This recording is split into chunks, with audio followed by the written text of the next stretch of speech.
Hi అండి, అందరికీ good morning అండి. ఈరోజు మనం చెప్పుకోబోయే కథ భూషణం గారి భోషాణం. భూపాలపురంలో భూషణం గారిని ఎరగని వారంటూ లేరు. ఆయన వడ్డీ వ్యాపారి. ఊళ్ళో ఎవరింట్లో శుభం జరిగినా, అనుకోని కష్టం వచ్చినా భూషణాన్ని ఆశ్రయించక తప్పదు. వచ్చిన వాళ్ళ అవసరాన్ని బట్టి వడ్డీ శాతం పెంచే ఆయన్ను చాటుమాటుగా ఊళ్ళో వాళ్ళంతా బాగా తిట్టుకునేవారు. ఆయన ఇంట్లో తాతల కాలం నాటి పెద్ద భోషాణం ఉన్నది. దాని తాళం చెవి ఎల్లవేళలా భూషణం మొలతాడులో వేళ్లాడుతూ ఉంటుంది. అందులో డబ్బున్నదని తప్ప ఏ పాటి ఉన్నదో ఆయన భార్య కనకం కూడా చూసిలేదు. వడ్డీలకు వడ్డీలు గుంజే భూషణం చూడ్డానికి అతి పేదలా ఉంటాడు. చిరుగుల పంచ, అతుకుల చొక్కా, అరిగి చిల్లులు పడ్డ చెప్పులు, ఇది ఆయన వేషధారణ. కనకం కాపురానికి వచ్చి 10 ఏళ్లు గడిచినా ఆమె ఒంటి మీద చిన్న మెత్తు బంగారం కూడా లేదు. ఆమె సత్యకాలపు మనిషి కాబట్టి నాసిరకం ముతక చీరలో పేద ముత్తైదువులా నోరు కట్టుకొని కాపురం చేయవలసి వచ్చిన భర్తన పల్లెత్తు మాట అనేది కాదు. ఒకసారి ఏదో పేరంటంలో అమ్మలక్కలు తనను గురించి అనుకుంటున్న మాటలు కనకం చెవిన పడ్డాయి. ఓ పిల్ల జల్లా లేరు, అయినా కడుపు కట్టుకొని మరీ దాస్తారు. ఈ కనకం మెడలో అరిగిపోయిన మంగళసూత్రం తప్పించి మరేముంది అంటూ కరణం గారి భార్య నలుగురిలో ఈసడిస్తూ మాట్లాడింది. ఆ మాటలకు మునసబు భార్య పకపకమంటూ నవ్వి, వాళ్ళింట్లో తాత ముత్తాతల నాటి పెద్ద భోషాణం ఒకటి ఉందట. మా అత్తగారి వయసు వాళ్లకు చాలా మందికి తెలుసు. దాని తాళం చెవిని ఆ భూషణం ఎప్పుడూ మొలతాడుకు వేలాడ తీసుకుని ఉంటాడు. అంటే వడ్డీల మీద వచ్చే డబ్బు, ఇతరత్రా సంపాదన అంతా ఆ భూషాణంలో దాస్తాడన్నమాట అన్నది. ఆ మాటలు విన్న కనకానికి ఎంతో అవమానంగా అనిపించాయి. ఆ రాత్రి ఆమె అన్నం ముట్టకుండా భూషణంతో, ఈ క్షణంలో నాకు భూషాణం తాళం తీసి లోపల ఎంత డబ్బున్నదో చూపించకపోతే ఈ రాత్రికి రాత్రే ఏ నుయ్యో గొయ్యో చూసుకుంటాను అన్నది. ఆమె అన్నంత పని చేస్తుందని హడలిపోయిన భూషణం, సరే అలాగే చూద్దువు కానీ ఆ చూసిందేమిటో అప్పటికప్పుడే మర్చిపోవాలి అంటూ భూషాణం మూత తెరిచాడు. కనకం కళ్ళు చెదిరిపోయాయి. భూషాణం సగం వరకు కళ్ళు మిరిమిట్లు కొలుపుతూ బంగారు కాసులున్నాయి. వాటిని చూస్తూనే కనకం పట్టరాని గోపంతో, ఇంత బంగారం భూషాణంలో పెట్టుకుని నన్ను దిష్టి బొమ్మలా వీధిలోకి పంపిస్తావా? పైగా పండగ రోజుల్లో కూడా పచ్చడి మెతుకులే తినిపిస్తావా అన్నది. ఓసి వెర్రిదానా, అంత పెద్దగా మాట్లాడకు. ఇదంతా ఎవరి కోసం అనుకున్నావు? భూషాణంలో మిగిలి ఉన్న సగం నిండగానే మనం దాన్ని తీసుకుని పట్నం వెళ్ళిపోదాం. నేను సముద్ర వ్యాపారం మొదలు పెడతాను. ఆ పైన నీ ఒళ్ళంతా బంగారమే అన్నాడు భూషణం పట్టరాని సంతోషంతో పెద్దగా నవ్వుతూ. అయితే మరి ఈ భూషణం నిండేదెప్పుడు అన్నది కనకం అనుమానంగా. అంతా ఆ పైవాడి దయ. ఇది నిండే వరకు ఒక్క కాసు కూడా ముట్టనని ఒట్టేసుకున్నాను అంటూ భూషాణం మూత మూసేశాడు భూషణం. ఆ రాత్రి కనకానికి ఒక కల వచ్చింది. 2 మనుషుల సాయంతో భూషణాన్ని గుర్రపు బండిలో పెడుతున్నాడు. తెల్లవారాక ఆ కల గురించి భర్తకు చెప్పి, మనం పట్నం ప్రయాణం దగ్గర పడినట్లుగానే ఉన్నది అన్నది. అలాగా, ఆ ధనలక్ష్మి కృప ఉండాలే కానీ ఒక్క రోజులో కాసులతో భూషణం నిండిపోదు అంటూ భూషణం మహా ఆనందపడిపోయాడు. ఆ సాయంత్రం భార్యాభర్తలిద్దరూ అష్టలక్ష్మి ఆలయానికి వెళ్ళి తమ కల నిజం కావాలని మొక్కుకున్నారు.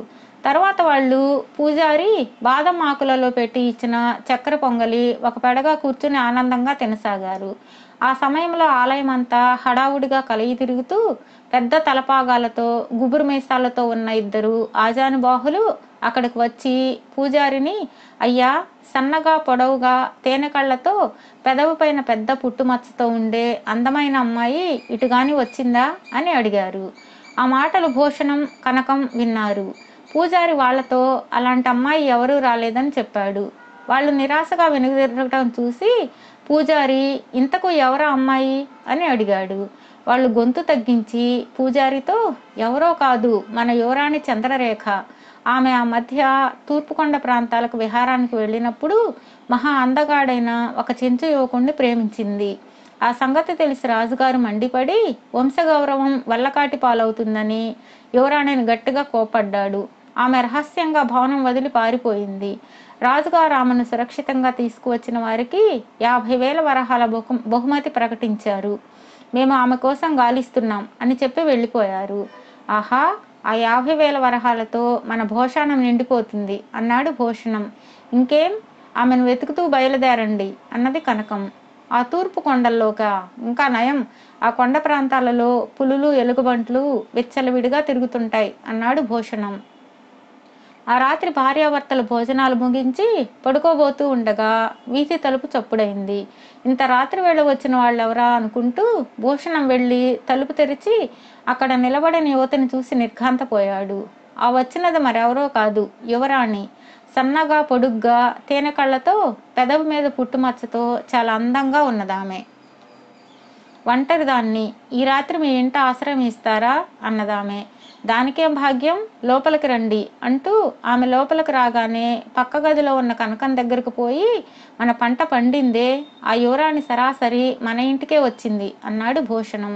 కనకం అంత దూరాన ఉన్న ఆ యువరాణి కేసి చూసి, యువరాణి అని నాకు నమ్మకం కలగడం లేదు, కిరీటం ఏది, ఒంటి నిండా నగలేవి అన్నది.